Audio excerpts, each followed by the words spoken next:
অতিরিক্ত পর্যটক আগমনে নাকাল বার্সেলোনাবাসী। মানুষের ভিড়ে বেড়েছে আবাসনের খরচ।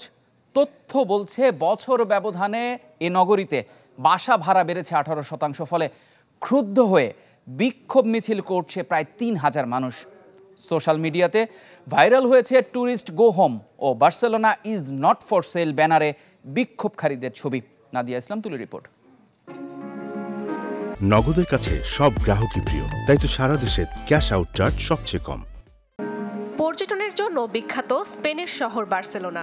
সুন্দর সমুদ্র সৈকত, প্রাকৃতিক সৌন্দর্য, কাতালান সংস্কৃতি, নানা স্থাপত্যের পাশাপাশি বিশ্বখ্যাত ফুটবল ক্লাব থাকায় প্রতি বছর লক্ষ লক্ষ পর্যটকের আনাগোনায় মুখরিত থাকে এই শহর, যে কারণে প্রতিনিয়তই বাড়ছে এ অঞ্চলের বাড়ি ভাড়া।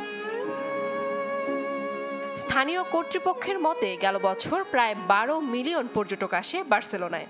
আর স্পেনের জাতীয় পরিসংখ্যান ইনস্টিটিউট অনুসারে ফ্রান্সের পর এবছরে স্পেন হলো দ্বিতীয় সর্বোচ্চ পর্যটকের দেশ। চলতি মাস পর্যন্ত দেশটিতে বেড়াতে এসেছেন প্রায় 85 মিলিয়ন মানুষ, যে কারণে বছর ব্যবধানে দেশটির বাড়ি ভাড়া বেড়েছে 18%, যাতে ক্ষুব্ধ স্থানীয় জনগণ। আমাদের অর্থনৈতিক পর্যটন নির্ভর হওয়ায় সাধারণ জনগণ আরো দরিদ্র হচ্ছে। বাড়ির দাম ও ভাড়া বাড়ছে, যা আমাদের কাছে সতর্ক বার্তা ও চিন্তার কারণ হয়ে দাঁড়াচ্ছে।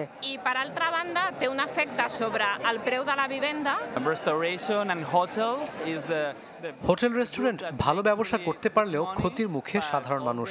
বেঁচে থাকার মতো পর্যাপ্ত অর্থ না থাকায় এটি আমাদের জন্য একটি বড় সমস্যা। এমন ঘটনায় ক্ষুব্ধ হয়ে গেল শনিবার 180টি স্থানীয় সংগঠনের প্রায় 3000 মানুষ বিক্ষোভ করেছে বার্সেলোনায়। সোশ্যাল মিডিয়ায় ছড়িয়ে পড়া ভিডিওগুলোতে দেখা যায় বিক্ষোভকারীরা ট্যুরিস্ট গো হোম ও Barcelona is not for sale নামের ব্যানার নিয়ে স্লোগান দিচ্ছে। এছাড়াও দর্শনার্থীদের উপর রঙিন প্লাস্টিকের পিস্তলে করে পানি ছিটিয়ে প্রতিবাদ করতেও দেখা যায় বেশ কিছু জনসাধারণকে। অবরোধ করে রাখা হয়েছে হোটেল রেস্তোরাঁগুলোকেও। আমরা পর্যটনের বিরুদ্ধে বিক্ষোভ করছি। গেল বছরেও বার্সেলোনা পর্যটকে পরিপূর্ণ ছিল। শুধু পর্যটকদের সেবা দেওয়ার জন্য আমাদের শহর নয়, বরং নাগরিক হিসেবে নিজেদের জন্য ব্যবহার করতে চাই। তথ্য বলছে গেল 10 বছরে বার্সেলোনায় বাড়ি ভাড়া বেড়েছে 68%, আর বাড়ি কেনার খরচ বেড়েছে 38%, যা স্থানীয়দের জন্য বসবাসের অযোগ্য হয়ে দাঁড়িয়েছে।